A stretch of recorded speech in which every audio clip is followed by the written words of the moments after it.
In the heart of bustling New York City, a young man named Marco stood outside one of the most prestigious restaurants, La Belle Étoile. The restaurant was renowned for its exquisite cuisine and was a beacon of culinary excellence. For Marco, this place represented the pinnacle of his dreams. He had worked tirelessly to hone his craft, perfecting his recipes, and was now ready to apply for the position of head chef at La Belle Étoile. With his resume in hand, Marco entered the restaurant, his heart pounding with anticipation. The sleek, modern interior of the establishment exuded sophistication. The scent of freshly baked bread and simmering sauces filled the air, reminding Marco of the kitchen where he had spent countless hours perfecting his skills. The restaurant's manager, Mr. Collins, a tall, sharp-dressed man in his late 40s, greeted Marco with a firm handshake. Marco noticed the man's piercing gaze, which seemed to evaluate him with every passing second. "Marco Santos, right?" Mr. Collins asked, glancing at Marco's resume. "Your credentials are impressive, and I must say, your dishes have received rave reviews." Marco nodded, his heart swelling with hope. "Yes, sir. I've dedicated my life to the culinary arts. Cooking is my passion, and I believe I could bring something special to La Belle Étoile." Mr. Collins led Marco to the kitchen, where Marco prepared a selection of dishes to showcase his skills. As Marco worked, the kitchen staff watched in awe. His movements were fluid, his knife work precise, and his attention to detail impeccable. The aroma of his creations filled the room, drawing the attention of everyone present. After tasting Marco's dishes, Mr. Collins was visibly impressed. "These are some of the best dishes I've tasted in years," he said, nodding approvingly. "I think you would be a great fit for our restaurant." Marco's heart soared. This was the moment he had been waiting for. As Mr. Collins reviewed Marco's resume, his expression suddenly darkened. He had reached the part of Marco's biodata that listed his past. A single line stood out like a scar on an otherwise flawless record: ex-convict. Mr. Collins looked up, his eyes narrowing. "Marco, I see here that you have a criminal record." Marco's stomach tightened.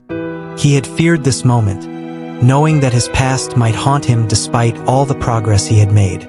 "Yes, sir," Marco replied, his voice steady but tinged with sadness. "I made a mistake several years ago. I was convicted of a minor offense, but I've worked hard to rebuild my life since then. Cooking has been my salvation." Mr. Collins' demeanor changed in an instant. The warmth and admiration he had shown earlier vanished, replaced by a cold, unforgiving glare. "Get lost, young boy," Mr. Collins said, his voice dripping with disdain. "People like you never change. I won't have an ex-convict working in my kitchen." The words hit Marco like a sledgehammer. He felt his chest tighten as his dream slipped through his fingers. Without another word, Mr. Collins turned his back on Marco and walked away, leaving him standing alone in the kitchen, the weight of his past crushing him once more. Marco left La Belle Étoile with his head hanging low. The rejection stung deeply, not just because he had lost the opportunity of a lifetime, but because of the way Mr. Collins had judged him without understanding the context of his past. As Marco walked through the busy streets of New York, memories of his time in prison flooded his mind. He had been convicted of a minor offense, an act of desperation during a time of extreme financial hardship. He had paid the price for his mistake, serving his sentence and dedicating himself to turning his life around. But no matter how hard he tried, the stigma of being an ex-convict seemed to follow him everywhere. For days, Marco struggled to shake off the bitter disappointment. He had worked so hard to rebuild his life, to prove that he was more than his past mistakes.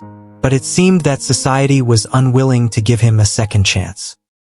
Meanwhile, at La Belle Étoile, the restaurant's owner, Mr. Laurent, a distinguished elderly man with a kind demeanor, visited the establishment for his weekly inspection. As he walked through the kitchen, he noticed that the staff seemed unusually subdued. "Is everything all right?" Mr. Laurent asked, sensing the tension in the air. One of the sous chefs hesitated before speaking. "We had an applicant for the head chef position today, sir. His dishes were extraordinary, but Mr. Collins, He dismissed him after seeing his criminal record. Mr. Lawrence's eyes narrowed slightly. What was the applicant's name? Marco Santos, sir. Mr. Lawrence's face softened with recognition. Marco Santos, I know that name. He was once part of our family. The sous chefs looked at Mr. Laurent in surprise as he continued. Marco worked for us years ago as a junior chef. He was young, talented, and passionate about cooking. Unfortunately, he made a mistake and paid dearly for it.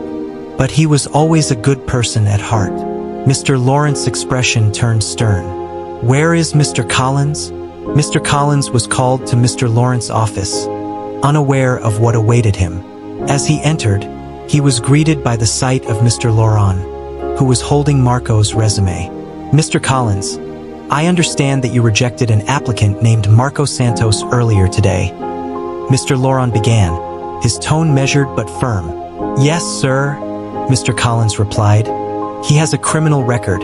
I didn't think it was appropriate to hire someone with that kind of background. Mr. Laurent nodded slowly, then handed the resume back to Mr. Collins. What you didn't know is that Marco was once a part of our restaurant family. He made a mistake, but he has worked tirelessly to rebuild his life. He's paid his debt to society, and from what I've heard, his culinary skills are exceptional.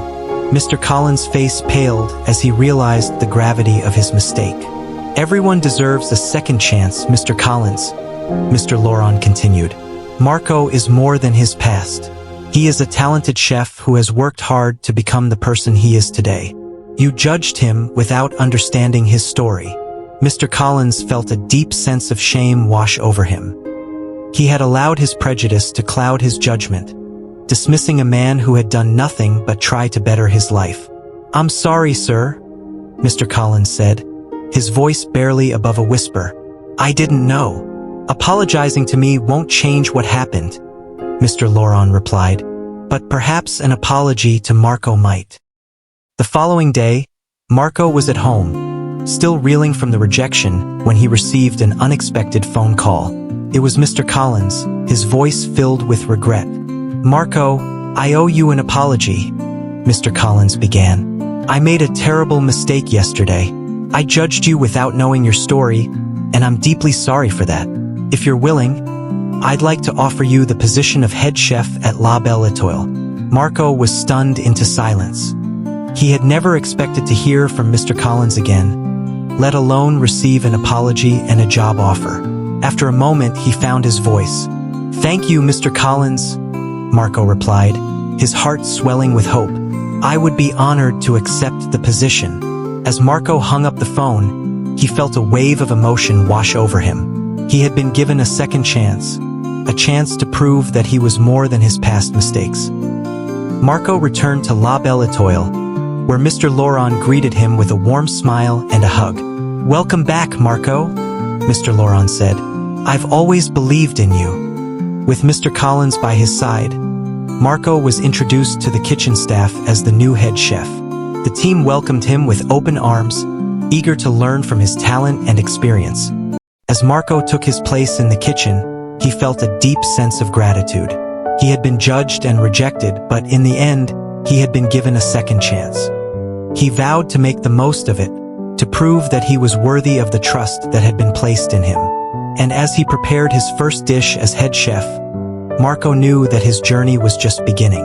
He had overcome his past, and now, with a new sense of purpose, he was ready to create a future filled with hope, success, and the joy of cooking. Moral lesson: never judge a person solely by their past, as everyone has the potential for change and growth.